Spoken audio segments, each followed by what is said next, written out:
covering Northern California. You're watching Action News Now, coverage you can count on.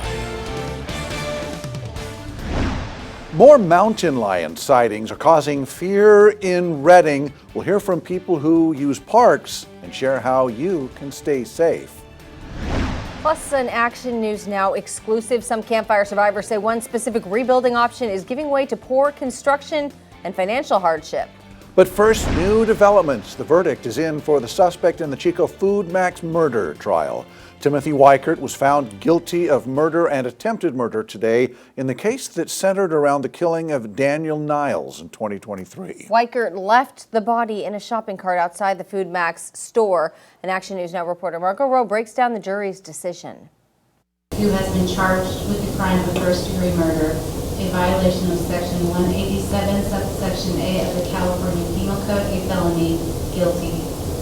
After days of deliberating, on Friday, the jury found Timothy Weichert of Chico guilty of the first-degree murder of Daniel Niles. They also found him guilty of attempted murder of a woman he tried to strangle just days after in March 2023. He's a very dangerous person, and he should be locked up for the rest of his life now. And he won't be a threat to anybody out on the streets ever again. Mark Knoll of the Butte County District Attorney's Office was the prosecutor in the trial. He says while the evidence was significant against Weichert, one of the key pieces was the DNA on the railroad spike that Weichert used as the murder weapon.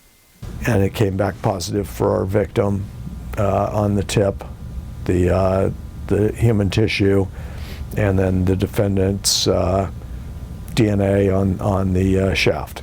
While Weichert was found guilty for the murder of Daniel Niles, Knoll says there's no official motive on why he did it.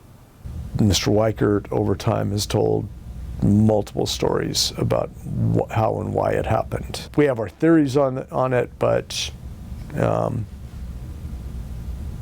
nothing concrete. When Weichert is sentenced, there are expected to be statements from the victim's family. And we always refer to the deceased person as the victim. They're technically the victim, but the real victims are always the family, the loved ones, the ones who are left behind, and have to deal with all of this. Weichert will be back in the Butte County Courthouse for sentencing on August 15th. Reporting in Orrville, I'm Margot Rowe for Action News Now. Weichert faces 25 years to life on the murder count and 7 to life on the attempted murder count. We are on fire watch, tracking the green fire that's still growing and forcing evacuations in Shasta County. The fire is now 17,600 plus acres, 27% contained. Now, it broke out 17 days ago in Shasta Trinity National Forest. The green fire is now reaching the Pitt River. Fire managers say they're using watercraft operations to make sure it stays on the north side. Now, you can see the evacuation orders and warnings in red and yellow here in this map between Interstate 5 and Highway 299. You'll find a complete breakdown on our website. And we're tracking the Orleans complex in Siskiyou County, which has burned more than 1,500 acres since just yesterday. Now it's nearly 12,000 acres and just 2% contained. There are evacuation orders and warnings for this fire as well. And on the Marble Complex, also in Siskiyou County, all evacuation orders have been lifted with containment at 70%.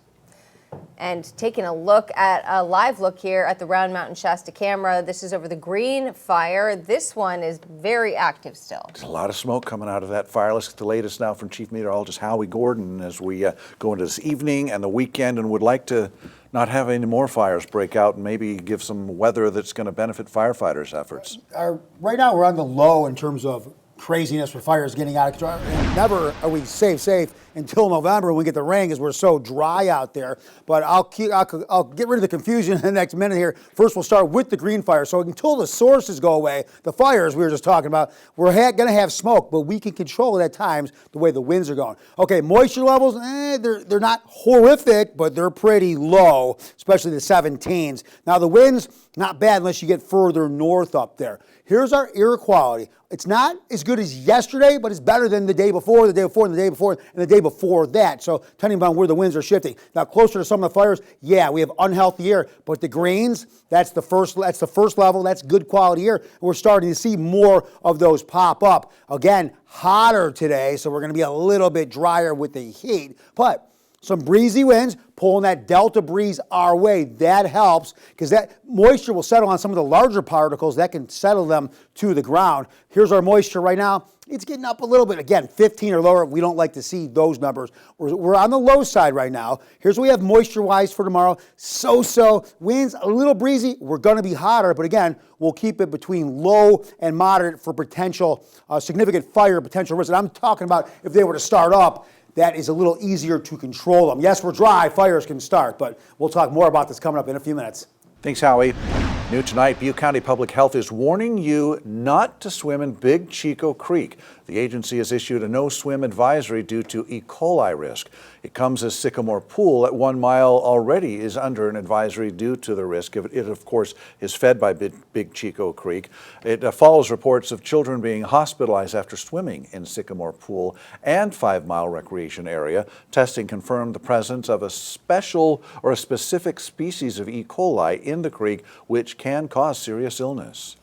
New tonight, the site's reservoir takes a major step closer to construction. The U.S. Fish and Wildlife Service issued a biological opinion for the project, a key permit that examines impacts on endangered and threatened species. It also issued the Master Streambed Alteration Agreement required to modify local waterways. The off-stream reservoir, planned near the Glenn-Colusa County line, aims to increase California's water supply while supporting native wildlife during drought. The site's reservoir authority says the project will add 1.5 million acre-feet of storage capacity. New at 5, a federal judge declared the Stonegate development in Chico's vernal pools to be unlawful. That judge cited environmental concerns, saying Fish and Wildlife did not address potential climate change harms to species dependent on those vernal pools. The court also found that the U.S. Army Corps of Engineers violated the Endangered Species Act by not consulting on the project's impact on the threatened giant garter snake species. We told you back in 2021 when the Center for Biological Diversity and Aqualliance sued the federal agencies for not keeping endangered species safe. The project is halted until the sufficient environmental review is complete. The city of Redding says there are no new reports of mountain lion sightings in Redding after sharing this photo of one sighted on the Sacramento River Trail.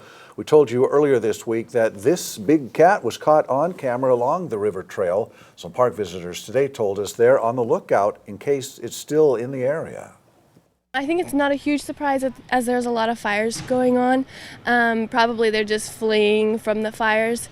Also, as there's a lot of new developments being raised up, they're being pushed out of their natural habitat. So there'll be a few more. It's a wild animal. They were here first. You should respect their territory. Officials say if you see a mountain lion, report non-emergency sightings to the State Department of Fish and Wildlife. If there's an immediate public safety threat, call 911. You can also report a sighting using our website, looking under News, then News Links. The Bidwell Mansion's cleanup is on track. The district superintendent at California State Parks told us that the cleanup will be completed by the end of this month. Once debris is removed, structural engineers and historians can do assessments. State Parks is developing a multi-phase planning effort to engage the public with expert guidance in order to develop a shared vision for the park's recovery. They hope to launch that this summer. New tonight, the Sutter County Sheriff's Office is asking for your help identifying suspects in a Yuba City car theft. Take a look at this surveillance video. It appears to show two men stealing cars in the area of Gita Loop and Josephine Way. Officials say there have been 3 reports of stolen vehicles and 1 attempted theft. One suspect appears to be wearing a security jacket. If you have any information, call the Sutter County Sheriff's Office. Federal authorities are investigating a deadly explosion at a Los Angeles County Sheriff's Training Facility. Now, the blast happened about 7 this morning and killed 3 deputies. Officials suspect material recovered from the facility a day earlier triggered the explosion. Sources say that material is most likely not an improvised explosive device, and the incident does not appear to be a training accident. Sheriff Robert Luna calls this one of the darkest days for his department. This is, unfortunately, the largest loss of life for us as the LA County Sheriff's Department since 1857. Between all three sworn members, they had served our community proudly for 74 years. Luna described the fallen deputies as elites and fantastic experts. Governor Gavin Newsom's office says he was briefed on what happened and offered full state assistance. The Justice Department's pushing for the release of grand jury documents in the Jeffrey Epstein case. Plus, new at 5, a warning at Lake Oroville, what you need to know before you swim or fish. But first, new developments for California's high-speed rail project, how Governor Newsom is pushing to restore terminated federal funding.